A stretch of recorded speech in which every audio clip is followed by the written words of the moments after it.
મિત્રો આજે પણ યુટ્યુબ ચેનલ બધા મિત્રોનું સ્વાગત છે અને જય માતાજી બધા મિત્રોને ને આજે હું તમને બતાવવાની છું કે હરગવાની આપણે કલમ કરવાની ને કઈ રીતના આપણે કલમ કરવાની એ પણ હું આ વિડીયોની અંદર તમને બતાવું છું ને હરગવાના આપણને કેટલા ફાયદા થાય છે ને આપણા વાડાની અંદર જ આપણે રોપીએ તો એનું મૂળ પણ આપણને કામ લાગે છે, એના છાળા પણ આપણને કામ લાગે છે ને એના પાના પણ આપણને કામ લાગે છે, એની સિંગો પણ આપણને કામ લાગે છે અને એની ગુંદર પણ આપણને કામ લાગે છે. તો આટલા બધા મોટા ફાયદા આપણને થાય છે. સરગવાના એટલા બધા આપણને ફાયદા થશે ને આપણને એટલા જ આપણે એવું કહેવામાં આવે છે સુપર ફૂડ કહેવામાં આવે છે. તો આપણે એની કલમ કરવાની છે ને આપણે કલમ કરશું એટલે 7 દિવસની અંદર તો એની ડાખરીયા આવી જશે અને ફૂટવા મળશે એવી કલમ કરતા હું તમને શીખાડું. 2 થી 2.5 મહિનાની અંદર તો તમારા ઘેર સિંગો પણ લાગવા મળશે અને તમે જો છોડવો રોપશો તો એની સિંગો કેટલા વર્ષે લાગશે? 5 થી 6 વર્ષ સુધી સિંગો લાગશે. પણ આપણે કલમ જ કરશું ડાળીની એની ડાળી લાવીને તો ખાલી 2 થી 2.5 મહિનાની અંદર તો સિંગો લાગવા મળશે અને તમે શાક બનાવીને પણ ખાશો અને એના પણ હોય એની ભાજી બનાવીને પણ તમે ખાશો. તો તેના માટે આપણે એક સરગવા પરથી એક ડાળી લાવ્યા છીએ. તો આવડી આપણે એક ડાળી લીધી છે ને આપણે બધા બહુ બધા પાના ભેરા કરે છે. 2 થી 3 જાતના આપણા પાના ભેરા કરે છે. આવા પાકા પાના આપણે લાવવાના છે ને આ પાના આપણે શું કરવા લાવવાનું છે એ પણ હું તમને વિડીયોમાં બતાવશું. ને માટી પણ આપણે લાવ્યા છે. વધારે ચીકણી માટી આપણે લેવાની નથી, મીડિયમ હોય એવી જ માટી આપણે લેવાની છે. ને હવે કઈ રીતના આપણે કલમ કરવાની એ પણ હું આ વિડીયોની અંદર તમને બતાવશું. અને આપણા માટીની અંદર મિક્સ કરી દેવાના છે તો વર્મી કમ્પોસ્ટ એટલે એક ખાતર બની જશે બધું. એટલે આપણે આ રીતના આપણે મિક્સ કરી દઈએ તો માટીના ખાતર મિક્સ બની જાય એટલે આ પાના અંદર આપણે જે રીતના પાણી રેડશું એટલે પાના બધા કઈ જશે એટલે એનું ખાતર બની જાય. આવી રીતના માટીના પાન આપણે મિક્સ કરી દેવાના છે અને જે પાન બધા કોઈ જશે એટલે ઘણું બધું પોટેશિયમ મળશે એટલે ખાતર બની જશે. તો આપણે એક ડોલની અંદર આપણે ભરી લઈએ ને ડોલ તમારે કાણી લેવાની છે કે ભાગલી લેવાની છે એટલે એની અંદર આપણે જે પાણી રેડીએ અંદર ભરાઈ ના રહે એટલા માટે. ને પછી જો કાણી ડોલ તમે નહીં લો તો પાણી ભરાય છે તો બધું કોઈ જશે. ને આપણે કેળું લીધું છે તો આપણે આવું બગડેલું એક કેળું લીધું છે તો એ કેળાને પણ અંદર મૂકી દઈએ તો એ પણ જે રીતના આપણે પાણી રેડશું એમ ઓગળીને કોઈ જશે ને તો એનું પણ ખાતર જ બને છે અને બહુ બધું એનો ગુણ લાગે છે.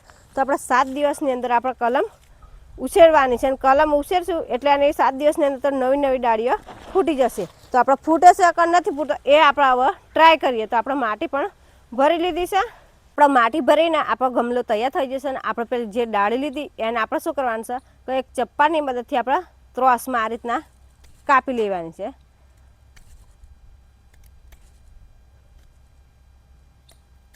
તો આ રીતના આપણે કાપી પણ લીધી છે ને હવે કઈ રીતના એના રોપવાનું છે એ પણ હું તમને બતાવું છું. તો તમે ગમલાની અંદર કેળું ના મૂકો તો પછી તમારે શું કરવાનું છે આ જગ્યાએ તમારે એલોવેરા લગાવવાની છે. કેળું મૂકો તો એલોવેરા લગાવવાની નહીં ને એલોવેરા તમે લગાવશો તો વહેલા વિકાસ થશે અને આપણે કેળું અંદર મૂકશો તો પણ વહેલા વિકાસ થશે ને વહેલા આપણા ડાખરીઓ ફૂટવા મળશે. તો ગમે તે એક તો આપણે મૂકવું જ પડશે અંદર. આપણે હવે રોપવાનું છે કેટલું આપણે રોપવાનું કહો આટલું આપણે 1 વાગર જેટલું આપણે રોપી દઈએ.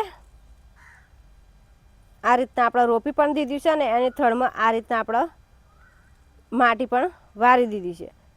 તો હવે આપણે એની અંદર પાણી આપવાનું છે. તો પાણી વધારે આપવાનું નથી કે માટી ભેની છે એટલે પાણી આપવાનું પણ થોડું એનું મૂળ આપણે એની ડાખરી રોપી એનું મૂળ પલળી જાય એટલું જ આપણે પાણી આપવાનું છે કે માટી તો આપણે ભેની જ હતી એટલે વધારે પાણી આપવાનું નથી.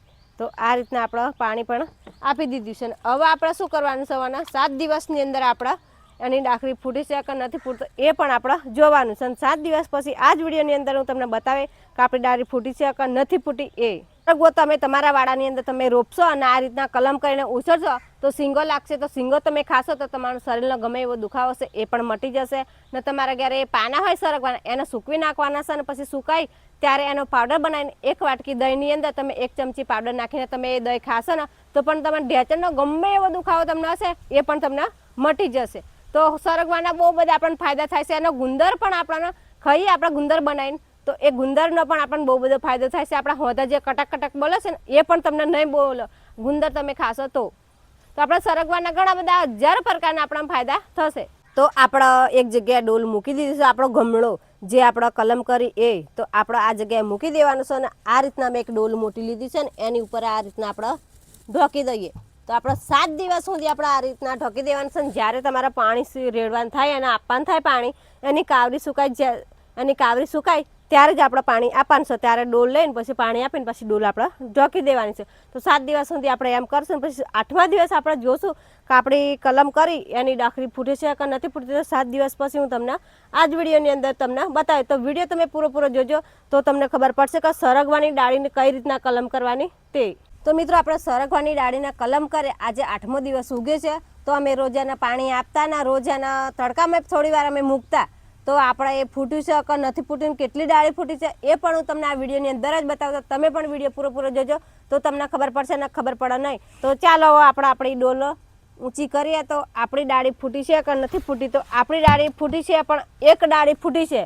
તો જો તમે પણ વિડીયોની અંદર જો તો આપણે સરસ રીતે કલમ કરેલી અંદર પાના પણ આપણે 2 થી 3 જાતના આપણે નાખેલા. એ પાના અંદર કોઈ જાય એટલે એનું ખાતર બની જાય અને પ્રોટેક્શન એનું વધી જાય. એટલે આપણે ડાળી એકદમ 7 થી 8 દિવસ આજે 8 દિવસ થઈ જશે અને સરસ મજાની પણ કૂપાના પણ ફૂટી ગઈ છે નવી જાતની. તો હવે આપણે જમીનની અંદર આપણે રોપવી હોય તો તાજકાલી આપણે રોપવાની નથી ને કે તાજકાલી રોપશો તો એનું મૂળ એકદમ કૂણું આવે એટલે સુકાઈ જશે. એટલે આપણે આના મહિનોથી 1.5 મહિનો આપણા ગમલાની અંદર રહેવા દેવાનું છે. અને પછી તમારે જે જગ્યાએ સારી જગ્યાએ આપણે રોપી દેવાનું છે. તો સારી જગ્યાએ રોપજો એટલે કંઈ તમને નડતર ના થાય એ રીતના આપણે રોપવાની છે. ને કે આ તો કંઈ છોડવો નહીં તો આપણે ઉપાડીને ફેંકી દઈશું. આ તો ઝાડ બનશે સરગવાનું, સિંગો લાગશે એટલે તમે સિંગોનું પણ શાક બનાવશો. એના પાનાનો પણ બહુ બધો આપણને ફાયદો થાય છે. આપણને ઢેચણ દુખાવો જૂનો દુખાવો હોય તો તમે ગમે એટલી દવા પીવો હોય, ગોળીઓ ગળો હોય કે પછી એના ટ્યુબ લગાવશો ઢેચણ તો પણ તમને ઢેચણનો દુખાવો મળતો નથી. પણ આના પાના તમારે શું કરવાનું છે કે પાના સુકાઈ જાય એટલે પછી એનો પાવડર બનાવી દેવાનો છે. 1 વાટકી દહીંમાં અડધી ચમચી કે 1 ચમચી પાવડર નાખીને તમે થોડાક જ દિવસ 4 કે 5 જ દિવસ તમે એ દહીં તમે ખાશો ને તો ગમે એવો દુખાવો તમારે જૂનામાં જૂનો છે ને તો પણ મટી જશે. ને સરગવાનું આપણે શાક બનાવીને તમે ખાશો તો તમને ફાયદો થશે. એનો ગુંદર ખાશો તો પણ ફાયદો થશે. ને એનું મૂળ પણ તમે એનો વાટીને એનો રસ પીશો તો પણ તમને ફાયદો થશે. તો સરગવાના આપણે 1000 પ્રકારના આપણને ફાયદા થાય છે. તો દરેકના ઘેર સરગવો તો હોવો જ જોઈએ ને એનું શાક આપણે અવશ્ય ખાવું જ જોઈએ. તમે આજે જ કલમ સરગવાની કરી દેજો ને બજારમાંથી તમારે સરગવો લાવવાની જરૂર પડે નહીં. ને ચોમાસાની સિઝન ચાલે છે એટલે તમે 8 થી 10 દિવસની અંદર તમારા સરગવો ફૂટીને તૈયાર થઈ જશે. ને આપણે કલમ કરશું તો 1.5 મહિનાની અંદર 2 થી 2.5 મહિનાની અંદર તમારા ઘેર સિંગો પણ લાગવા મળશે. કલમ કરશું તો ને છોડવો રોપશું તો તમારે વધારે રાહ જોવી પડશે. ને તમે મોંઘી સિંગો લાવો છો, 50 રૂપિયાની 250 સિંગો લાવો છો. હું પણ વચ્ચે 50 રૂપિયાની 250 સિંગો લાવેલી. તો આપણે એ બધી પૈસામાંથી આપણે ખર્ચો કરવાનો નથી. ને આપણા ઘેર જ સરગવો ઉછેરો ને આપણા ઘરની પ્રાકૃતિક સિંગો તમે ખાશો તો બહુ બધો તમને ફાયદો થશે. ને બજારની તમે ખાશો તો એ ખાતરવાળી આવે એટલે તમને ગુણ લાગે નહીં, લાગશે પણ ઓછી લાગશે. ને આપણા ઘરની જ પ્રાકૃતિક રીતે આપણે સિંગો ઉછેરશો હરગવો તો આપણને ઘણો બધો આપણને ફાયદો થશે. તો વિડીયો ગમે તો લાઈક કરજો, શેર કરજો અને કોમેન્ટ કરજો.